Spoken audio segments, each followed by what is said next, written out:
Welcome back to another episode of Spiritual Teachers Podcast. With me today is one of my dear friends and sisters, Sharea. Sharea is a Lakota. Sharea is of Lakota and European descent. Sharea desires to connect people back to themselves and the earth with food as medicine, Ayurveda, ancestral lifeways, and healing and remembrance. So it's such an honor to have you on today, Sharea. Hi, Peter. I'm so excited to be here with you. This is this is gonna be awesome. So we're gonna talk about the Lakota culture. We're gonna talk about ancestral remembrance. We're gonna talk about healing historical trauma and ancient wisdoms, as well as whatever spirit guides us to share as well.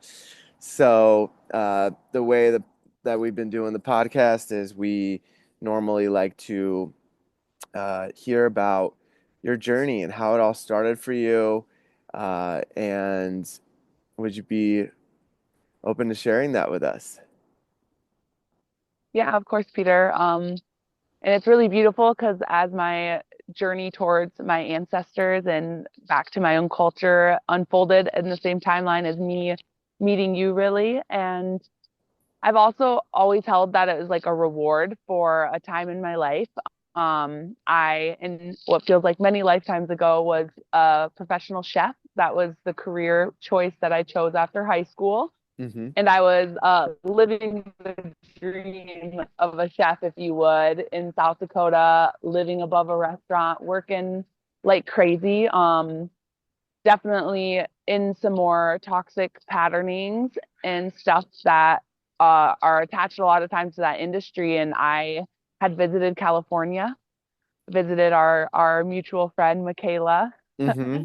and I went back home and was just blew away. And I was like, there's something more than this. And so I actually quit my job as a chef. I split up with my partner of that time. I loaded everything I could into my little car and I drove out to California. And that would have been in about 2019. And Mm-hmm. that's really when the start of coming back to myself and my ancestors started. That's such a beautiful journey. And so where did that take you?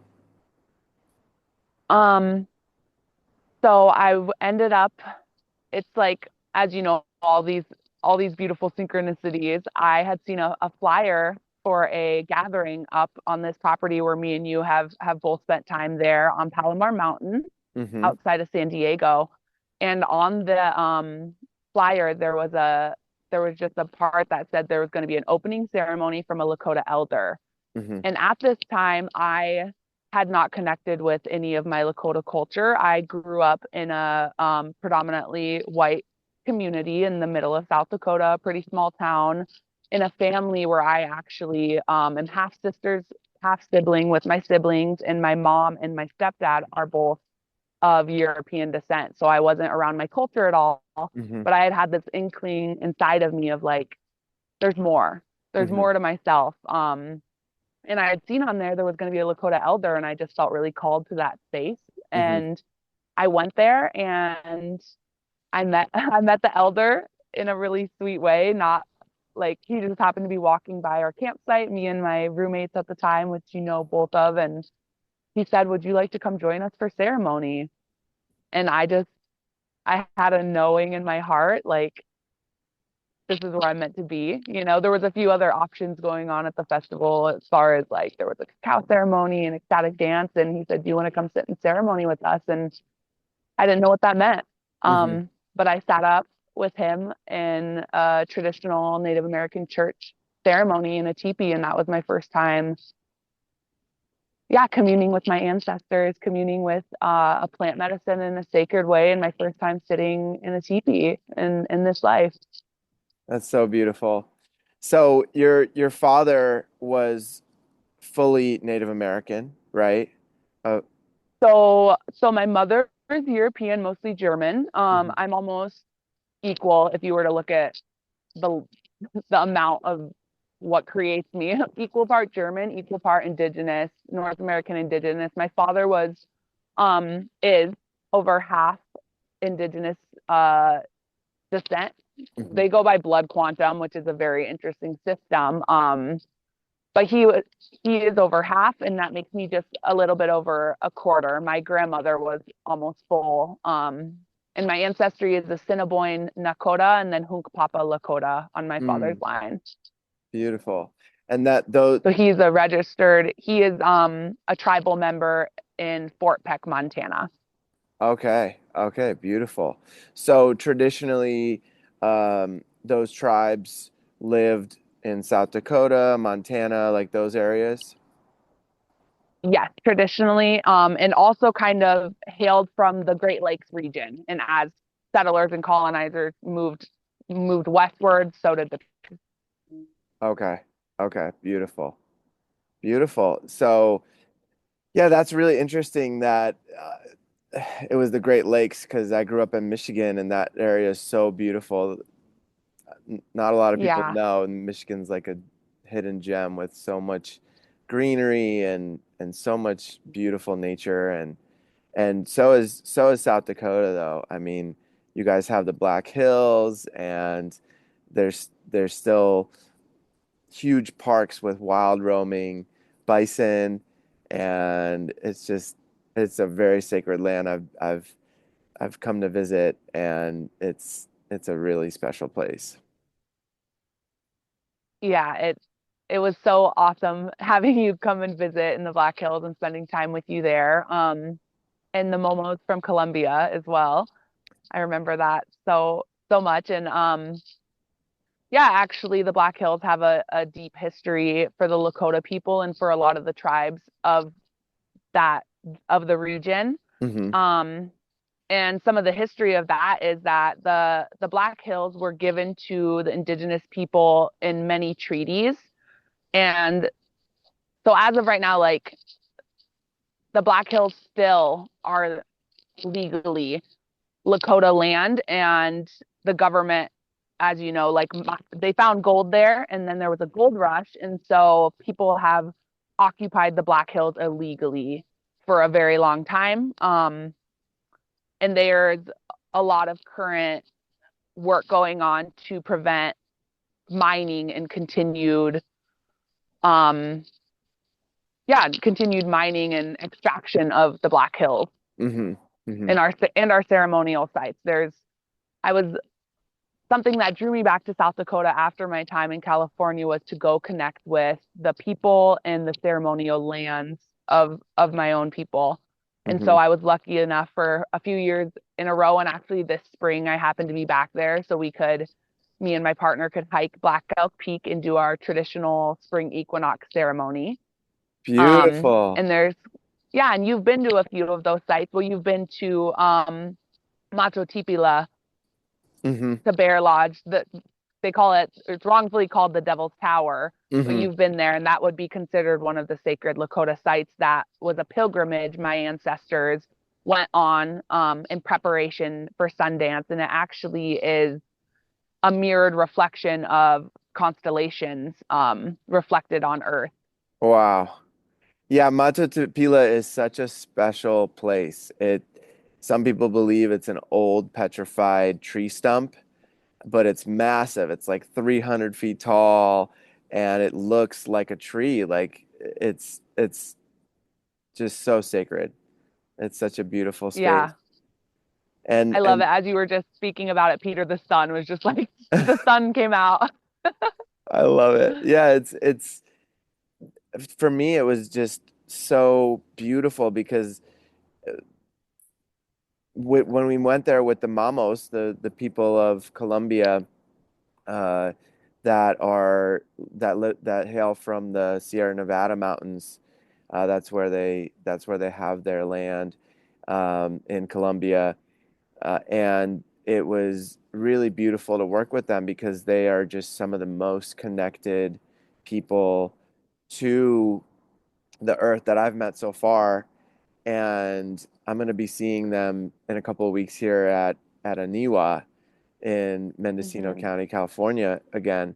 I haven't seen them since that trip, so it'll be really beautiful to connect with them again. But I I remember just like the power and the energy of the space of that Hmm. particular beautiful location. When I stepped onto that land, it was just so there's just a power to it. It's just like this massive, beautiful vortex of just, yeah, it feels like there was a massive tree there at some point on of Earth's history. Who knows how long ago, but it's just profound. I mean, that tree would have been miles high.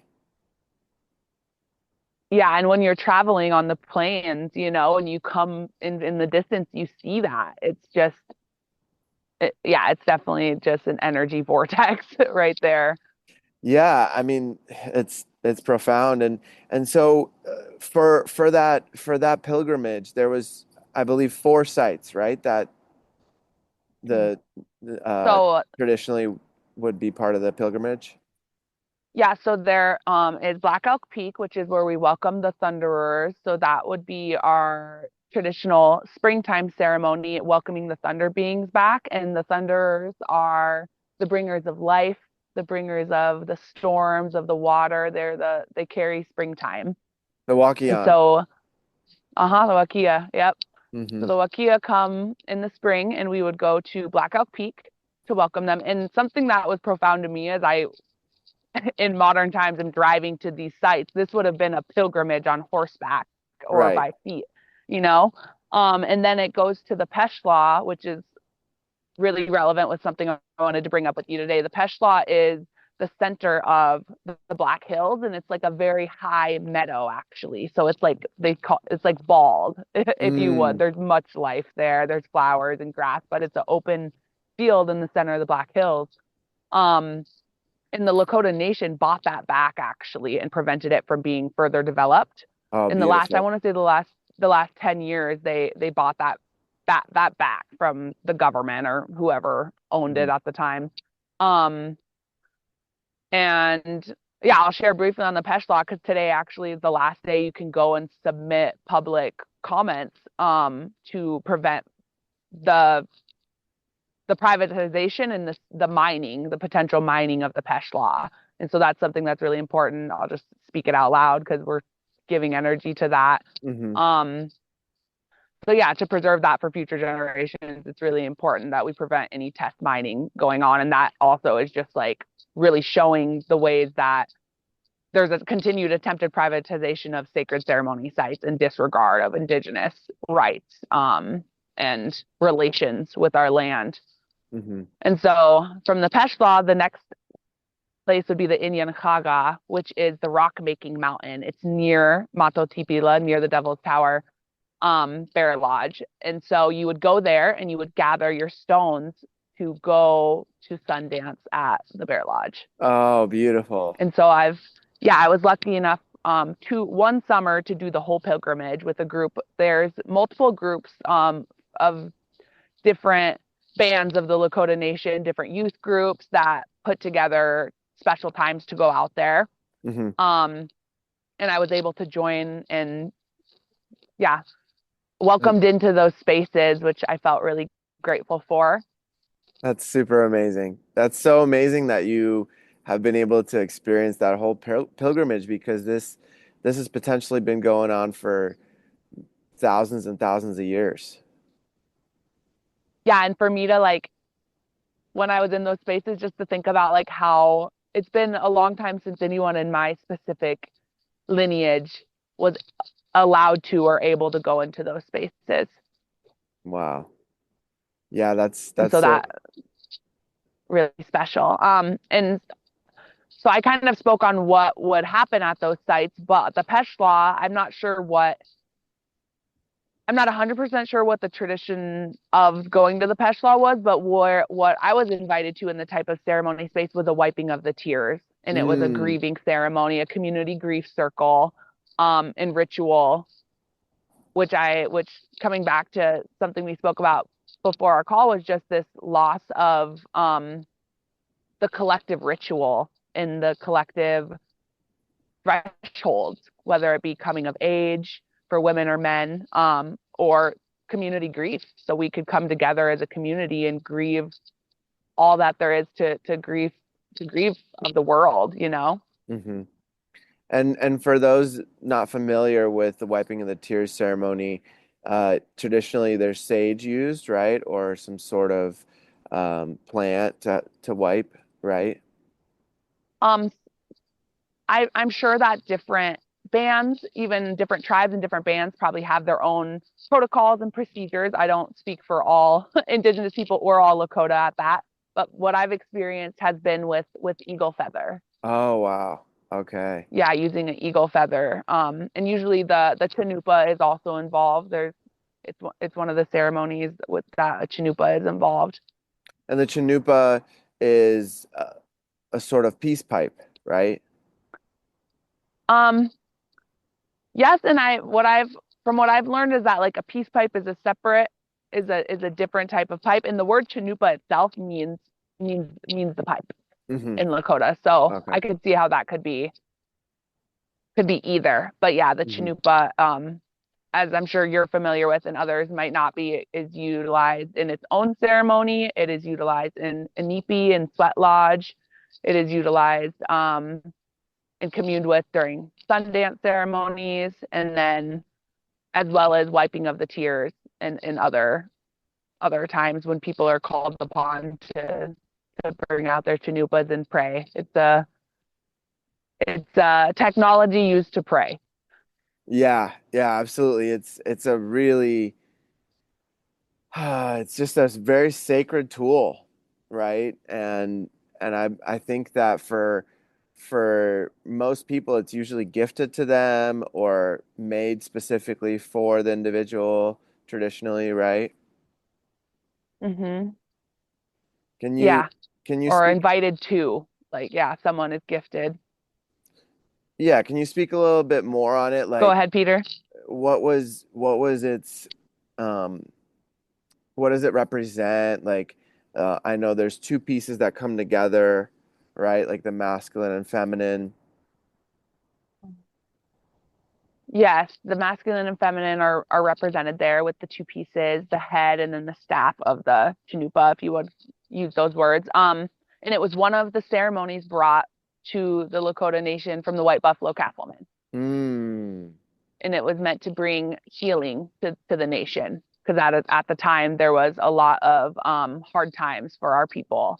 And the White Buffalo Calf woman brought the chanupa, and Orville Looking Horse is the, I believe, 22nd carrier of the White Buffalo Calf woman's chanupa that was gifted. So he Wow. carries that sacred bundle. He's one of the elders and wisdom keepers of the Lakota people. That's amazing. Yeah, I um so traditionally the Chanupa is used for prayer in different ways, right? Hmm. And you can And yeah, as traditionally it wouldn't be like tobacco is not smoked in a chanupa. It would be chanshasha, which is the white willow bark. It's the inner bark of the red willow, or mm, not. Wait, yeah, red willow, not white willow. The red willow bark, hmm. um, which has a lot of medicinal properties. Uh, Different plants in that genus, that family. Is actually where they like derive aspirin from and different painkillers. And so that's one reason that the anipi has a lot of medicinal benefits besides like the symbolic and spiritual benefits, the ways it affects your body. And then yeah, chanchasha is what would be used in the chanupa to pray with. And um as you offer your prayers aloud, typically a lot of Lakota people and a lot of indigenous people and a lot of people offer their prayers aloud, and then the smoke carries those prayers to Creator. It's so beautiful. So and are there other herbs that also are used besides the red willow bark? I probably so. In my experience, it's always been chanshasha, Okay. Okay. And and the smell is like such a nice, sweet smell. And you know, it's one of those smells where, as you know, our sensory organs can take us back to a space or a place, and I feel that that scent brings me back somewhere far beyond my body. Hmm. Hmm. Yeah, there may be some like deep remembrance, right, from that. Yeah. Yeah, that's really beautiful. And you mentioned Anipi. Can you share a little bit what Anipi is, and how is that ceremony traditionally run? Um, yeah, so Inipi is the sweat lodge, and interesting enough, my first experience with an Inipi or a sweat of any sort was the Temescal Mm. in Mexico. And another part of my story is how in sitting with my elder and working with plant medicine brought me I was inspired to go to the place in the homeland of hickory, of peyote. Mm. And that's what brought me to Mexico for the first time, into Central America. Um, and in wanting to respect the plant and go to, yeah, to the homelands to sit with the traditions where that was came from, where that was gifted to the Lakota people from. And I ended up at a retreat center in the Yucatan, and I sat in a Temescal. Wow. And that was my first time in a yeah, in the sacred womb, in the rebirth renewal space like that. And so similarly, I'm sure even Inipi has its nuance across different bands. As you know, it's spread to a lot of different places. And I like to think that all cultures have had some sort of renewal like that, where we're bringing all the elements together. You're in a dome made of earth, whether it be clay, whether it be stone, or Lakota is, the willow and would have been traditionally hides. And now sometimes people use blankets or different types of like canvas tarps for Hmm. the outside of the nipi. Hmm. And then we have, of course, the earth underneath us. We have the fire, the grandfather, grandmother. So you have the fire there, the grandpa fire. Hmm. um, and then we have the water. My experience, I know some people have a nipi where they sit, both men and women, but from the tradition that I learned from and from my teachers, we have separate inipis. We have a women's lodge and a men's lodge. We have different songs, um, different energies we call in and work with. Hmm. And so yeah, we sit with the woman who pours the water and we pray. I love And it. it's a renewal where they pour I'm trying to remember to explain it to people who may not be familiar with it, because I know you are, Peter.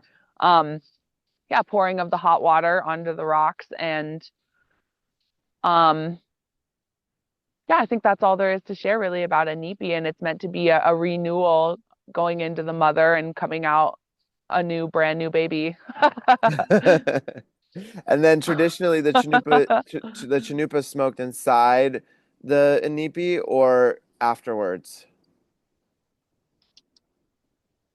um, in the spaces I've sat in, it's been passed inside of the inside the inipi. Hmm. Hmm. Beautiful. And And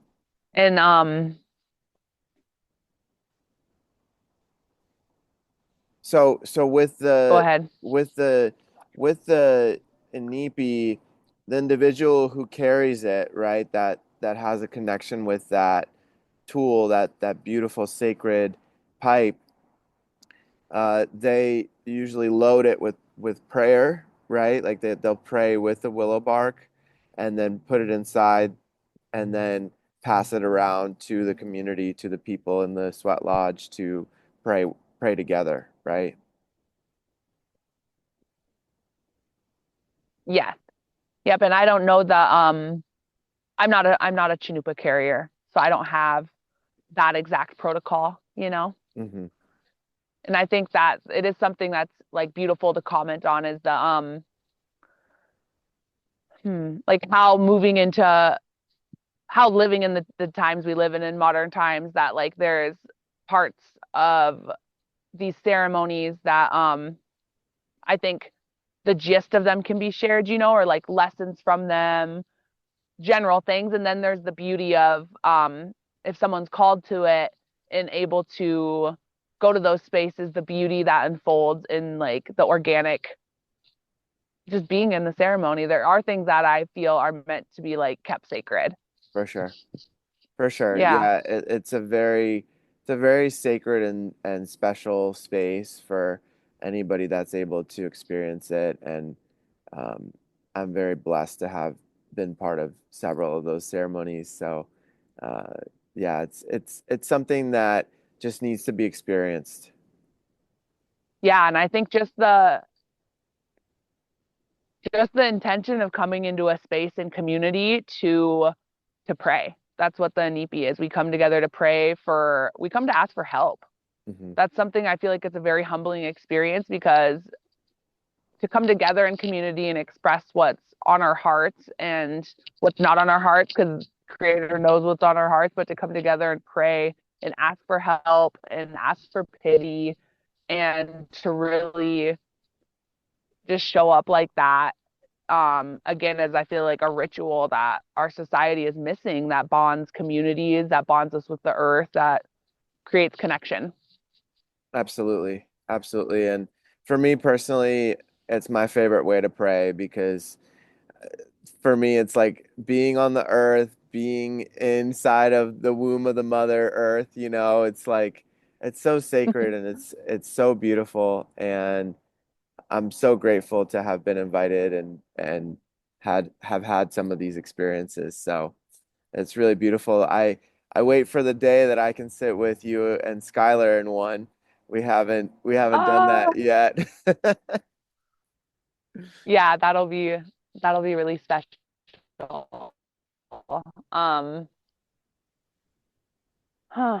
And I wanted to bring up I wanted to bring up one of my ancestors and someone dear to my heart, and that really inspires me in all the realms of things that I study and am drawn to in this life, and that is my grandma Lucille. So it's my father's mom. Hmm. I didn't have a chance to really get to know her in the physical Hmm. this life, but we have got to connect so deeply in the spirit world and in the unseen. And yeah, I just wanted to speak her name out loud. And I feel like all the work that I do and all the ways that these ways have came back to me is like a prayer that she held. Mm. Um, and if you've seen photos, she's like, we are lookalikes. You are. I could be Yeah. her. And at 24 years old, when I learned this, I was just blown away. At 24 years old, she left South Dakota and moved to California, and that's the same age and time that I that I had that big move. And I'm getting they called her. Her chills just nickname to... was like the travel. Her nickname was the traveling woman, and this is a good segue into other things me and you have spoke about, Peter, that she wasn't able to because of restrictions culturally, and the law wasn't able to lead into her cultural practices due to colonization and due to boarding school era. And so it's like, for me, it's this redemption and it's this coming back, because it's like my job, it's my duty to, like, it's Mhm. both a honor and privilege that I'm allowed to. And like my ancestors couldn't, if they wanted to during certain time periods, lean into these ways. Mhm. Yeah, so for And for actually, go ahead. for those people that don't know, it was illegal in America up until the late 70s to practice any of these inipi or any of the traditional ceremonies, right? Yeah, it was illegal. And not long before that, it was illegal, and it was punishable by death. Like, that would not have been something uncommon to be killed for wanting to pray in your own cultural way. It's so crazy And to so think it's about. interesting. Yeah, and it's wild to wrap your head around. And like my father, for example, he is religious and not in a like Lakota cultural way. He's Catholic, and that is due to his mom going to a Catholic boarding school. And I have a lot of friends who are with the traditional ways and also Catholic, and that's like I feel like a subject that is far beyond what our time today here is for. But we have plenty of days and plenty of times to get into that. Hmm. Because yeah, as we know, like Jesus is not a representation, or Catholicism isn't a representation of Jesus Christ. And so my grandma wasn't able to practice these ways. Hmm. Um, and it's like anytime I'm at a ceremony, I think about that my ancestors who were steeped in these ways before colonization and before the settlers, um, that I get to be the person that they prayed would come back to these ways and would hold them. And something one of my teachers taught me that I love is that like it only takes one generation to weave ancestral ways back into your bloodline. I love that. I love that. And you're doing it. And you're doing it. And it's really beautiful to witness you, especially because when I met you, you were just starting to step into these ways again. And it's just so beautiful to have witnessed you and watched you over the past 6 years, just really just glowing and expanding from from this reconnection. Yeah, and I feel like a lot of where me and your worlds merge as far as yoga and Ayurveda and mindfulness has allowed me to like really um these are tools and privileges that a lot of people in my lineage weren't able to access or didn't have there, or they didn't go find them, because it was really a exploration for me to find these ways where it's been able to where I've been able to heal in ways where it ripples through my bloodline, and I know it will ripple forward into me and Skylar's family when we choose to have that to bring a family into the world. And yeah, that historical trauma healing has been one of the main areas I've worked in the last 5 years for myself, and with the desire to someday share it with others. And I get to see how um whether it be substance abuse and different things like that really affect my family and my elders. And I've got to have the realizations around where that stems from, Hmm.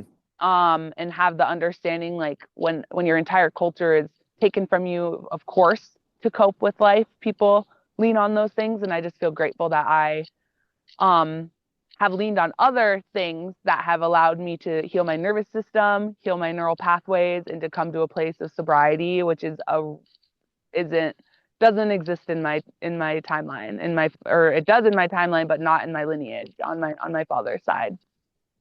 Yeah, and to add to that, I think it's really beautiful when people open up to all types of different ways of healing, and I believe that the people that I know that uh, are in my circle and that I meet throughout my journey, the people that are the most embodied, the most connected, the most um, healed from their childhood experiences and from ancestral trauma and so forth are the ones that really connect to various different ways, uh, where they incorporate all different types of tools from different cultures, from different ancient ways like yoga, um, you know, uh, sound healing, working with Amazonian medicines from the Amazon in South America, like you name it. When people really um, find these tools and utilize them, that's what seems to really give the full picture for people and really show them the truth of this reality and the truth of what we're we're here for, as humans. Yeah, like coming back to oneness and Y- wholeness. Yeah, like it's a representation of unity of the planet, of unity of everyone coming together, right? And that removal of racism, that removal of like this body being oh, because that person looks that way or this way. No, it's about the soul, right? Because the body is like a coat, it gets shed, and but the soul is what lives on. Yeah, and I think like if you look at any culture, it's culture comes from emerging of other cultures, Hmm. like that's that's at the root of it. And as far as like one of my other teachers shared this theory of just like I'm trying to think of how to concisely express it. Hmm, just cultural exchange. There's a beauty. I have compassion for indigenous folk that have a wall up against sharing certain ways. I have compassion for them because it takes a lot of healing to have forgiveness. Hmm. And for a long time there wasn't a cultural exchange happening. The cultural Hmm. exchange is welcomed and there was a taking happening for so long. Um and as we had just spoke about a place where we weren't able to express any of our cultural things because it was illegal. And Hmm. so there is a safeguarding that happens and I just like honor people who feel that way, Hmm. and I also encourage all people to lean into their own ancestral practices because then there's this beauty that happens when you are going to an elder and they are teaching you a Lakota song and you have a song of your Euro indigenous ancestors or a story or a recipe or a instrument. I learned in this class that I've been doing that there's over 15,000 percussion instruments in the world. And Wow. you go to a drum circle and there's 12 djembes and like we love the djembe, Right. but like where are our drums and just thinking of the richness that happens when we can lean on our own culture and we can all exchange. So it's Hmm. less of this like extraction energy or like yes, learning from other cultures. And I think because the genocide of my people has been so recent and we have clung on to it and it's been in the last 100 years versus European indigenous ancestry, I'm having my own challenges in getting back to a pre-imperial time. Hmm. I'm trying to get back to my own European ancestral roots so I can honor my mother line in that way, and that's why I took up weaving, because Mm. I can't trace that back, but somewhere in all of our lineage there was somebody weaving cloth, Hmm. That's really and so beautiful. I just think yeah the beauty of it takes extra work. That's one thing, and I think with like the state of the world, if the fastest way for us to get to oneness and connecting is through people leaning on more North American indigenous traditions, that like we are not in a state of the world to like not be like moving, like we need people to come together and care about the planet, care about the earth, care about themselves and each other. And if that pathway is more North American indigenous tradition, and maybe that will open up to them a way where they can go um, back into their own lineage too, because there's a richness and there's a knowing in our cells and our bones when you are like communing with a plant that grew in the Isles and you're from like you're like seven great grandmothers was in that region and you get to like drink a tea that she drank. There's something that's like unspeakable in those moments. For sure. For sure. And then that brings up the idea and the concept of reincarnation.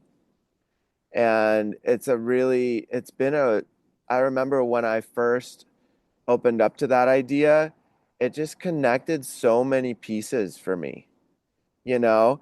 And then I would have these moments, and I've spoken a little bit about this in other podcasts, but I've had these moments where I would see myself as like a indigenous person in Colombia, nowadays Colombia, right? Like back then it wasn't wasn't called Colombia, or I was in Hmm. North America as an indigenous person, right? And I had these experiences, and I've had like deep, deep, like emotional moments where like one of the people that I had in my life in those visions was my daughter in that lifetime.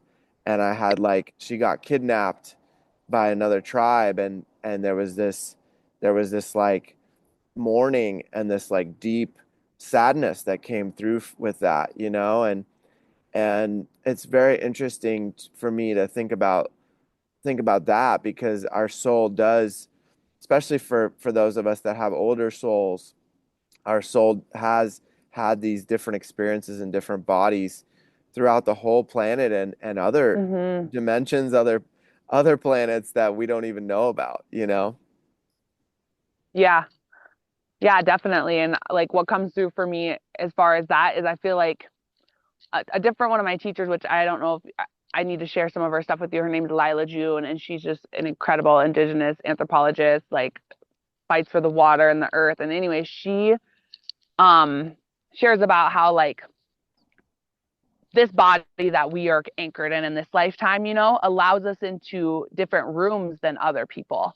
And so what comes through to me as far as reincarnation and past lives is that like that wisdom and that knowing of those ways um anchored into this body so you can bring them into rooms that maybe I couldn't get into.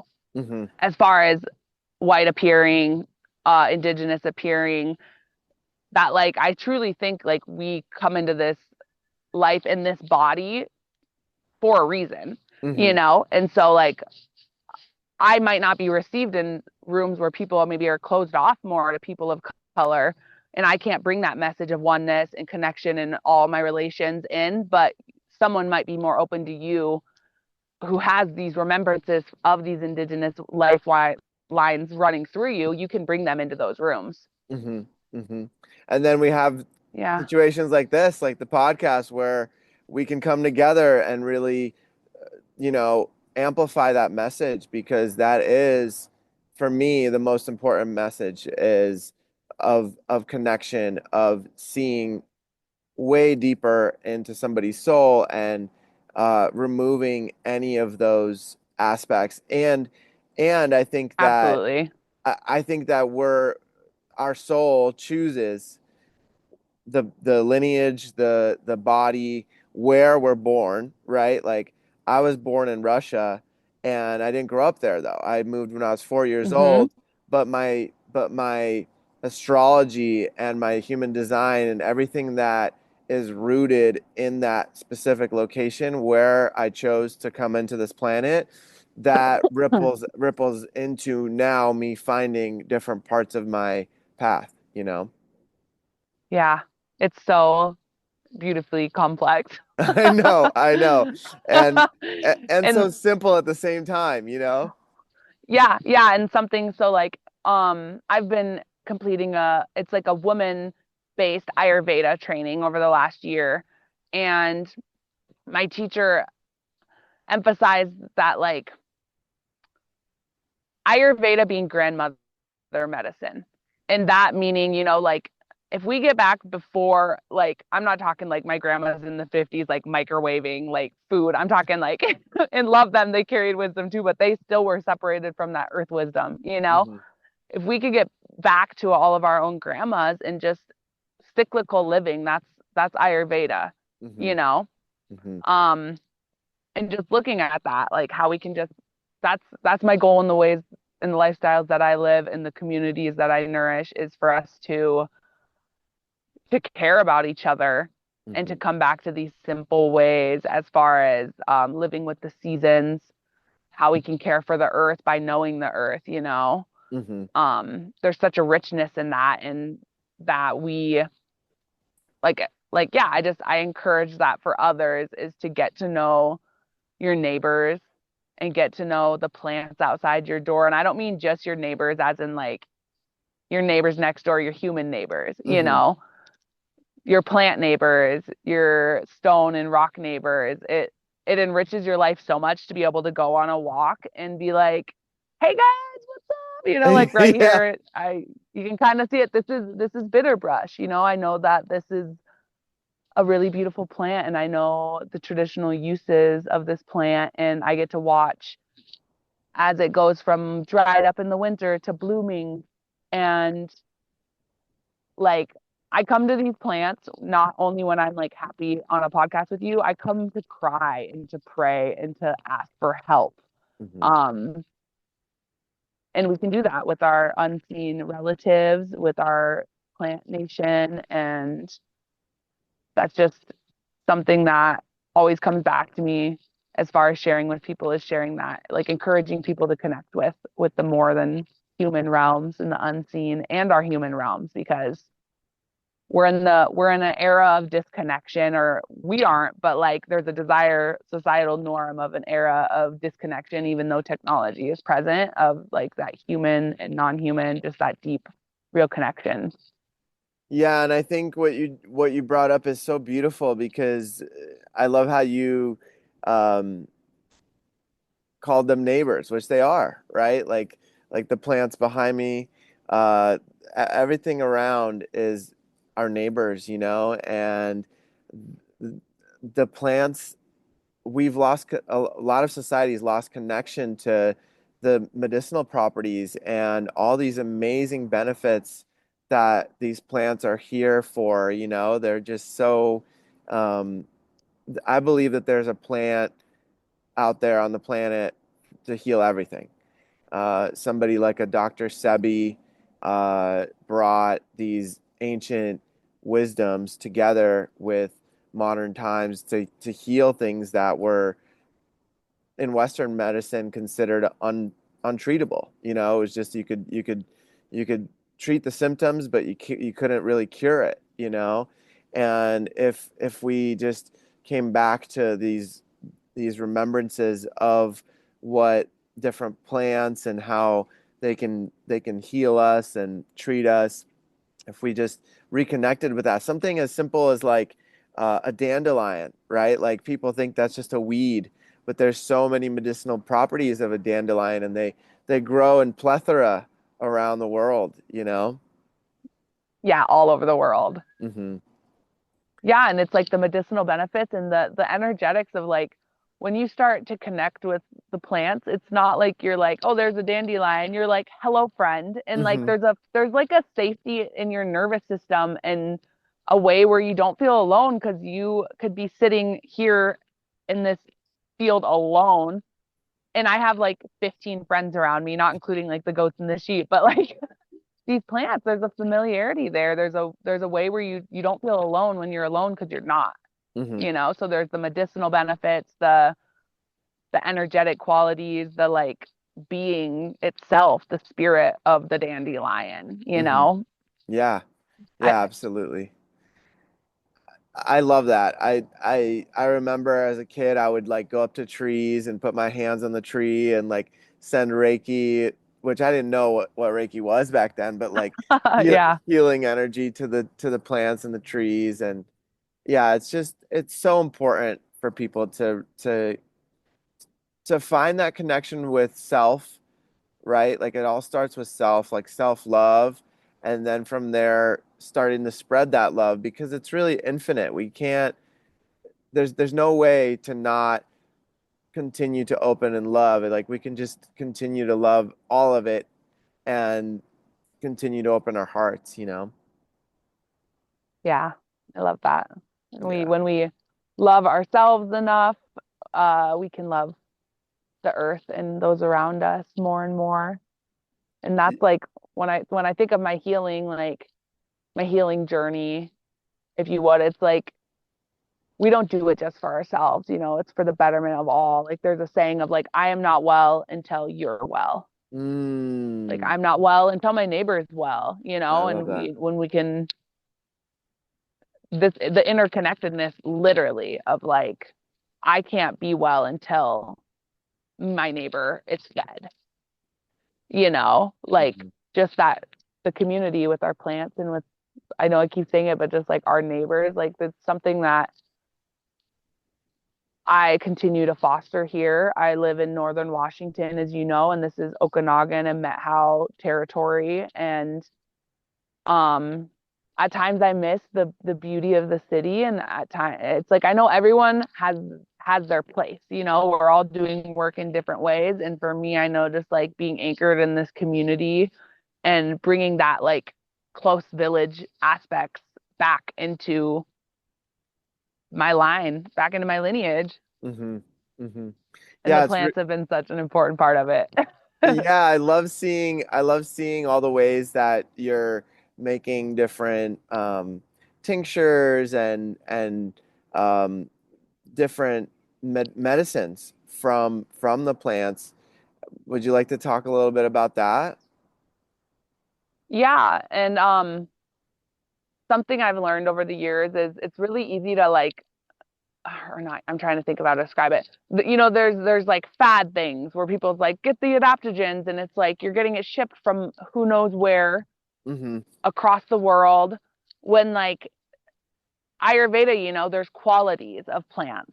Chinese Mm-hmm. medicine, folk herbalism, there's qualities of plants. And so how we can connect with our own region, our own area by finding the plants that are the medicines we need to come into balance. Mm-hmm. Um, there's a quality of I don't know, there's a mineral. I'm trying to think of an example exactly, but like ashwagandha is an adaptogen. It's great. It's a traditional Ayurvedic medicine, and it's like, well, where's that coming from when there's like adaptogenic plants outside your front door?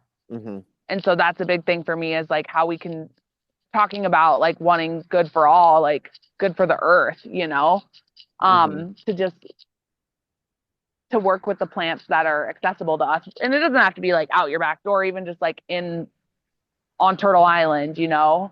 Um, there's typically plants that have the medicinal benefits of plants from other countries or other parts of the world. Mm-hmm. Yeah, and And I'm not saying I don't go ahead, Peter. Turtle Island is another name for America, right? Yeah, Or yeah, because it kind of looks like a turtle when you zoom out, right? yeah, I love that you called it that because I have such a deep connection with the turtle medicine, and that's been my main that's been my main power animal since I was a little kid. I had like a huge turtle collection of turtles from all over the world that were made out of rock or wood, and I didn't know it at the time, but it I continue to unravel what that means for me to this day, working with that medicine. yeah. And I love that how you like were born in Russia and now you live on Turtle Island, and that's always been your medicine.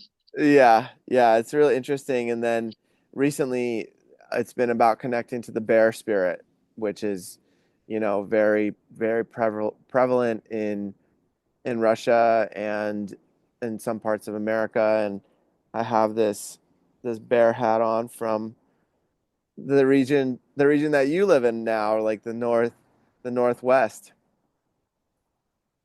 Yeah, it's been beautiful living here. It's a really rich culture.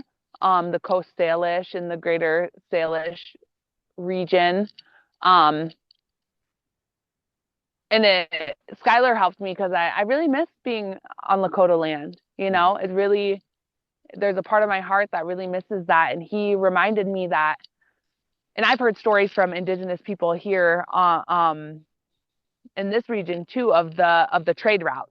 And he's like, Mm. we would have been over here too, and like there was cultural exchange going on, like Lakotas wear dentilium, which are these shells on my earrings here, and we don't have an Mm. ocean in South Dakota, like these were traded from the Coast Salish, the ocean people. Mm. Hmm. I And love I so for love me that to he find like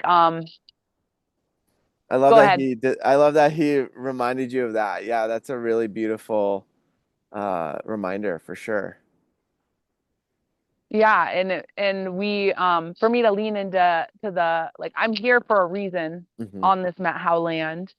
how I can lean into the cultural ways here. I've been working with this group that is hosting a primitive skills gathering, and it's an ocean gathering. And I am Oh, just wow. like thrilled because it's such an unknown world to me. A lot of these plants here, where I am in the Met Howe Valley are similar to the Black Hills. And I was really connecting with the plants there, and I get to see these relatives here, and the ocean is just a new world to me, and I'm so excited. And I know that like Assiniboine, we're also canoe people, and so I'm just like, it's all coming together, in these ways that our ancestors culturally exchanged, Hmm. um, ways and practices and ceremony. And I'm really excited to go like harvest seaweed and pick berries and lean into gathering and more traditional ways of the people from this land, because I think that's when we connect with those ways is how we can uplift and amplify indigenous voices and take care of the land that we're residing on. Yeah, yeah, absolutely. I'm really excited that you're gonna learn that and be part of that. That's really, really beautiful because the ocean has been such a big part of my life, and I'm so connected to the ocean. I live in the desert now, so I miss the ocean very much. Yeah. But I Yeah. as you were speaking from a higher perspective, it's also our souls are called to specific parts of the planet at different times for a deeper purpose, right? Like just by us being in certain parts of the planet with the frequency that we hold and the light that we hold, uh, anchors in that light into the planet. And I just wanted to share that piece as well because, I had a Hmm. moment during one of my plant medicine journeys with ayahuasca where I remember like seeing the planet from above and it was nighttime. And I remember just like seeing different lights coming online, like just lighting up, and then knowing that those lights were these people just holding the grid work of the planet, kind of like this web of light to help the awakening of the planet. So it's for me that's a really beautiful Mm. image, right? Where it's like we come to certain places like Encinitas to really learn about ourselves, about the journey, and then we get placed by spirit, I believe, in these different locations to amplify and to bring light into these spaces that really need it. Yeah, I feel that. And I can speak just briefly to a little bit of the history of the land I'm on, the Met How people. Hmm. I feel that so much with me and Skylar, and like anchoring in here. This they called this like this was the medicine cabinet in the pantry of the people here. It is so rich. We live on the southern low hills of the Cascade National Park. It's a Cascade Wilderness. It's a huge mountain range. And the indigenous people would come here to gather medicines and to have ceremony and have their gatherings. And the Cascades was kind of this was like a portal over to the ocean. You know, Mm-hmm. we're on the east side, a little bit. Yeah. Anyways, we're on the east side of the mountain range, and just that like, how to describe it. The land misses people that honor it. Hmm. The population here, the indigenous people got drove out of this valley. They got pushed over to the next valley, which is this is a high desert actually where we live. But the next valley over is more dry, I guess you could say. The beautiful Columbia runs through there. The land itself is beautiful. All land is beautiful, but it's there's less resources on that side than the indigenous people were used to over here. And this side got very settled, and there is not a diverse population here. If you There just isn't a lot of diversity here. Hmm. And there's not a lot of the traditional people on these lands. And so I love to think that, like, of course, the people miss the land and like the land misses its people. So, like, me and Skylar can come here and like be in this way of honoring the land and connecting with the plants and the animal nation and reminding our other neighbors of what that can look like. Hmm. And your lifestyle together is so inspirational. A lot of people are inspired by these ways of coming back to the earth, connecting and utilizing and being in union with the plants, with the land. And I know that you guys, uh, Skylar in particular, he's been on the podcast, by the way. We have an episode with your partner Skylar already out, and we're planning on doing another one with both of you guys together, which will be really beautiful.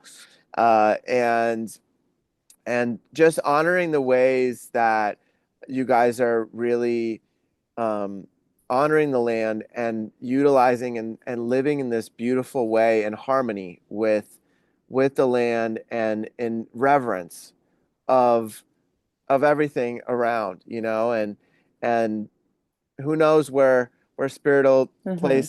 place you guys, me, whoever, right? Like, but right now that Yeah. reverence and that prayer is there and it's felt by the planet, you know. Yeah. Yeah. I prayed for a long time to have a lifestyle like this, and it brings its challenges up, but I wouldn't trade it for anything because the reward is so beautiful, and to live with the land, and we're on a small little organic farm. I always prayed to connect with my food more and more with my background as a chef. And so here we are, just living simply. And I think living in this way is another way we can connect to our ancestors. And a lot of the things I do, I like to do things that my ancestors would recognize. Hmm.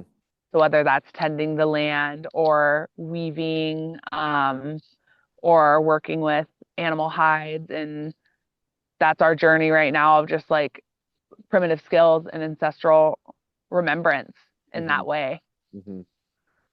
Yeah, I'm really excited because I'm planning on going to an event where I'll be able to learn some of those skills as well because that's something that I've been so called to for so long.